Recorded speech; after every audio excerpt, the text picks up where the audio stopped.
Hello and good day everyone. My name is Dato K. Lumenda and today I'm going to talk about the topic labor and volunteer. Okay, so what is labor? This is a measure of the work done by human beings and is one of three factors of production, the other being land and capital. Economists measure labor in terms of hour work, total wages or efficiency. Now, what does this tell us? Simply put, labor is the product or the result of our hard work. This is a word that describes the output of the actions we put into creating buildings or doing something. When we talk about labor, we also talk about the rewards that we achieve after doing the job or the act itself. This is called as compensation. Okay? Okay, so there are different terms that can be used when talking about compensation. The first word is wage. Wage is a basic compensation for labor. This is something that is given to us in form of money after we do the job. Next is the wage rate. Wage rate is the compensation for labor per period of time. This means that the reward we receive or the money we receive in exchange for the things we do is dependent on the hours we spend doing the job. There are also other frequently used terms and along with these are their formulas on how to solve them. First is wage. Payment per unit of time, typically an hour. Earnings, payment accrued over a period, typically a week, a month, or a year. Income, total compensation plus unearned income. Total compensation, earnings plus other benefits for labor. Economic rent, total compensation minus opportunity cost. Now that we have learned the concept about labor, we can go deeply into the topic. Okay? There are different types of labor. This includes brain worker, free work, manual labor, slavery, unfree labor, volunteer, wage, slavery, and wage labor. As we go along the next slides, you will learn about the differences of each type. The first type of labor is brain worker. The brain workers who perform mental work for the achievements of a monetary reward. One example of this type are our teachers. Teachers work and teach students 5 to 6 times a week in exchange for their salary in a month. The salary is now what we call as the monetary reward. The next type of labor is the manual labor. This is a physical work done with the hands, especially in an unskilled job where the work may be considered physically arduous, and which has a profitable objective. Usually, the production of goods. One example of this type of labor is the basket weaving of indigenous tribe. They use their hands in creating a product, which is the basket, and they do the job themselves without relying on machines. The next type of labor is unfree labor. This is a generic or collective term for those work relations, especially in modern or early modern history, in which people are employed against their will by the threat of destitution, detention, violence, including health or other extreme hardship to themselves or members of their families. So one example of this type of labor is the slavery. In slavery, we notice that the worker is forced to work against their will, meaning these workers are not free to do what they want and to act based on their instincts rather. They act based on what is expected of them. Proceeding to our next type of labor, this is called as free labor. This is a situation which a worker is able to leave at any time if they see fit. However, some laborers face significant constraints on their ability to leave their jobs, and may not receive payment which is above the level of subsistence. This type of labor is evident nowadays, provinces. I can relate to this type of labor especially because I live in the province. In our province, people who work as maids for other houses tend to leave whenever they want, especially if their plan is to escape and marry a man.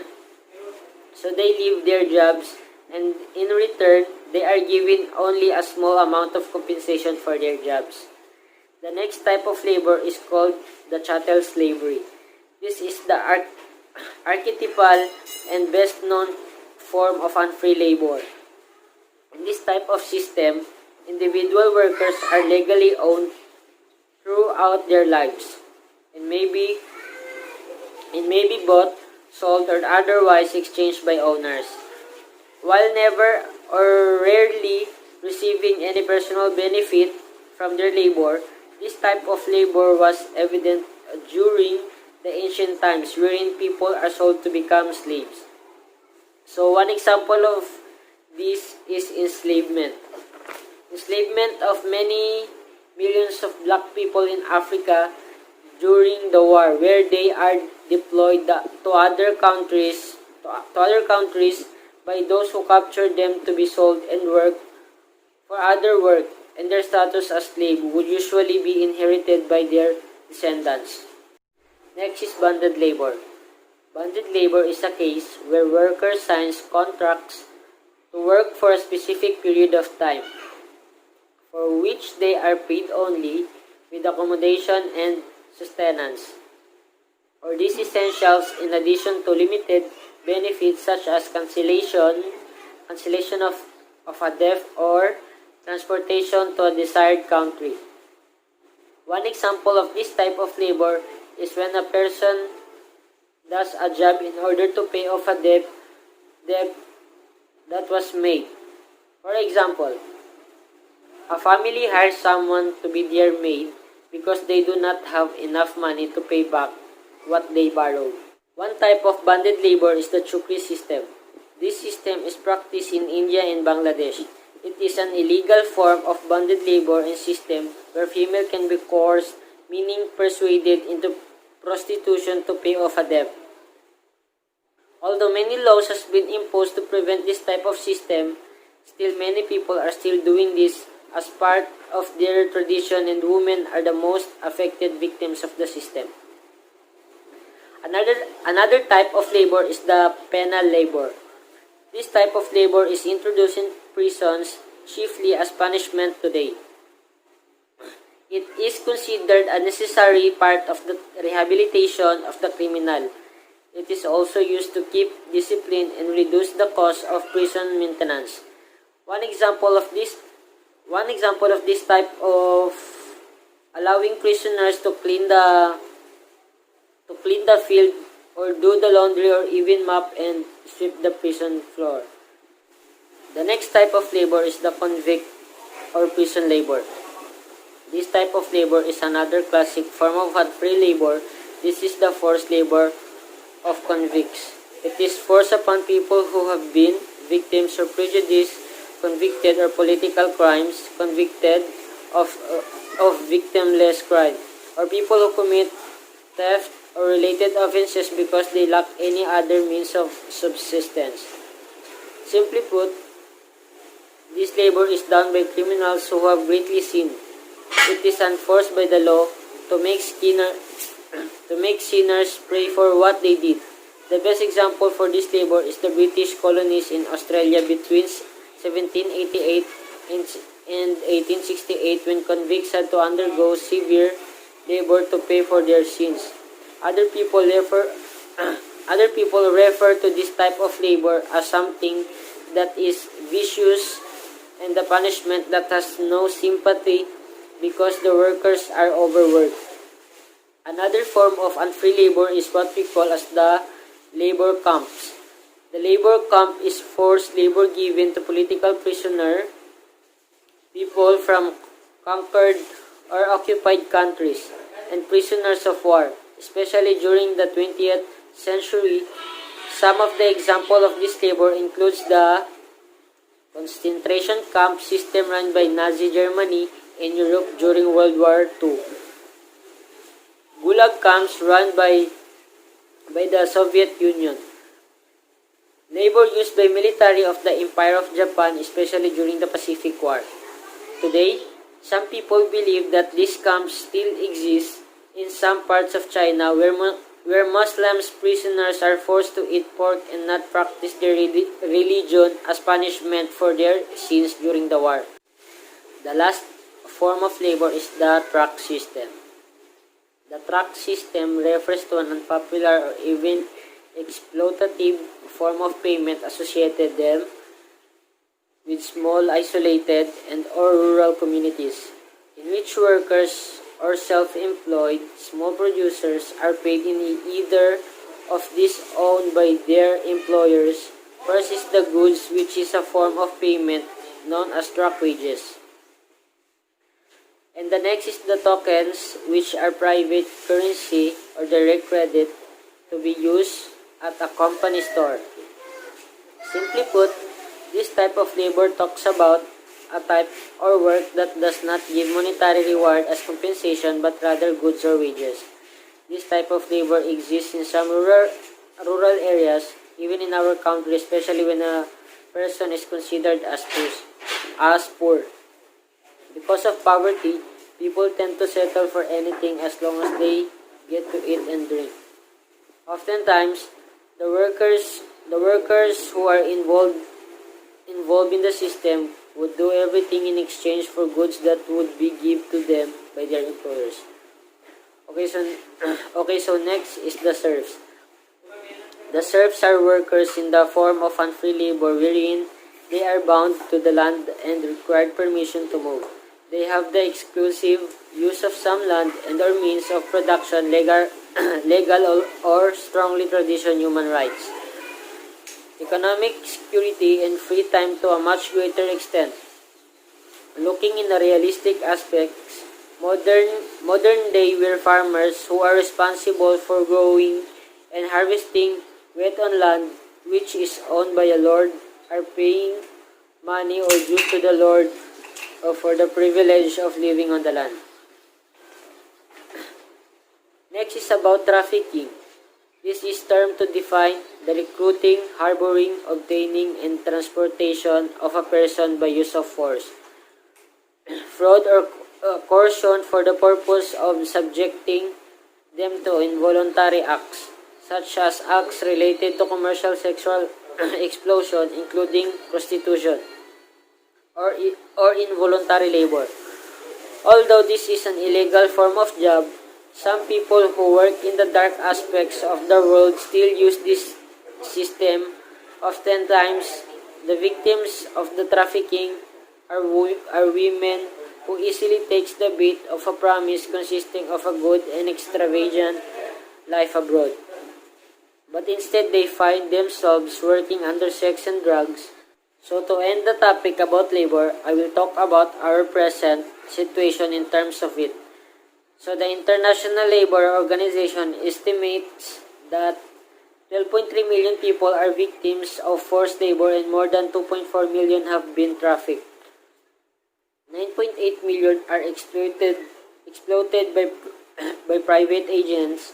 2.5 million are forced to work by the state or by rebel military groups. The profits from forced traffic labor are estimated to be in excess of $30 billion.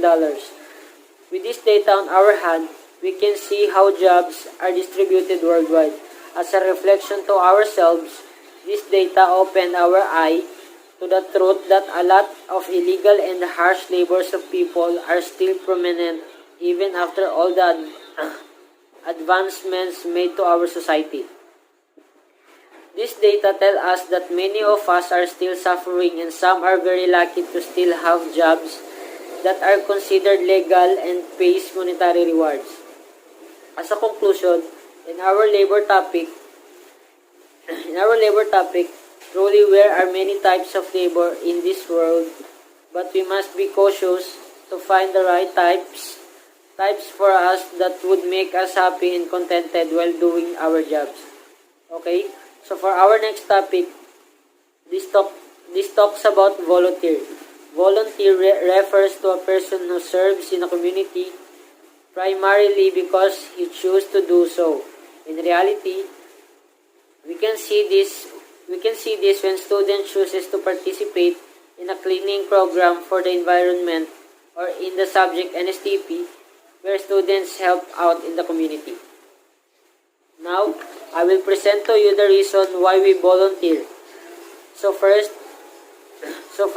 people volunteer because it often offers them the chance to give something back to the community or make a difference to the people around them. It is also provides people with an opportunity to develop new skills or build or existing experience and knowledge.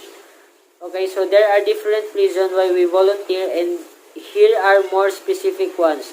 The first one is what we call as altruism, which is volunteering for the benefit of others.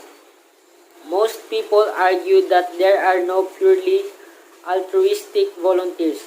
It is a common motivation but never the only motivation for sustained commitment to serve, because there is always some aspects of personal gain or satisfaction. Simply put, this type of volunteering is not believed on by many people solely because no person can be purely good. Altruism talks about the capacity of the person to do good despite having no rewards. But nowadays, admit it or not, people usually work and do things expecting the something in return. Next is for the quality of life. It states here that people are serving community because doing service makes one's own life better. Is perhaps the most significant motivation for volunteering. It is often mixed with a good dose of altruism. This reason is focused more about the benefits that one reaps in exchange for doing a good deed.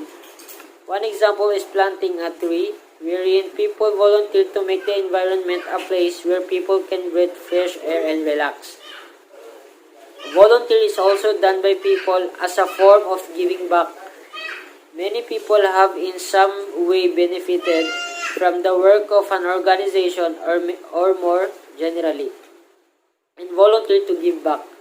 One example is a neighbor helping out clean the yard of his neighbor since that neighbor helped him to plant his tree. Another reason is that volunteer is perceived by some people as a sense of duty. Some see participation in community as a responsibility that comes with citizenship. In this case, they may not describe themselves as volunteers. One example is those who are work in the DENR just because they work in DENR, some plant trees or take care of the environment. These workers do not regard themselves as volunteer, but rather they are just doing their job. However, for some people, it could still be called as volunteer work. Next reason for volunteer is for financial. Being motivated by finances is not generally included within the definition of volunteering. Some organizations are able to pay the expenses of a volunteer. Others provides what is essentially a stipend or honorarium. So one example is when people pay persons who cleans the environment. Lastly, volunteer is also done for career experience. Offer experience that can add to career prospects. So for example, a person is looking forward to becoming an environmentalist. That person will do volunteer work to see if that job is fitted for him or her. So, next, in this slide, we are going to discuss about the recognitions that is given to volunteer or the acknowledgements that is connected with volunteers. Indeed, being a volunteer requires dedication, and so these events or recognition were formed first in the year 2001. The International Year of the Volunteer was declared as designated by the United Nations. Another is the every 5th of December is considered as International Volunteer Day, which is also designated by the United Nations. Lastly, in 2005, the United Kingdom Year of the Volunteer was announced. So, for our last topic, we will discuss about some common terms with regard to volunteering. This term includes international volunteer, online volunteer, ICT volunteer, and MMORPG volunteer. The first term is the international volunteer. This is a person who volunteers outside of his or her own country, usually related in some way to a development program. For example, are the doctors who go to poor countries to conduct a medical health program without expecting anything in return. Next is the online volunteer. This is a person who contributes times and efforts with an organization through an online connection rather than or in addition to on-site service. The practice was first researched and detailed by the Virtual Volunteering Project. For example, are the people who are translating documents and proofreading the translations by others without expecting anything in return. Next is the ICT volunteer. This is someone who uses information and communication technologies as a central part of his or her service, or who advocates for ICT access for underserviced communities. For example, is a person who installs software on computers to those who cannot afford it for free. Lastly is the MMORPG volunteer. Often MMORPGs have volunteer voles who are unpaid staff that will moderate the game. This is a volunteer can perform simple operations such as banning a player from the game or silencing an abusive player. So, this includes our presentation for today. I hope you learned something from this presentation and be able to use it in real life scenarios. Thank you and have a good day.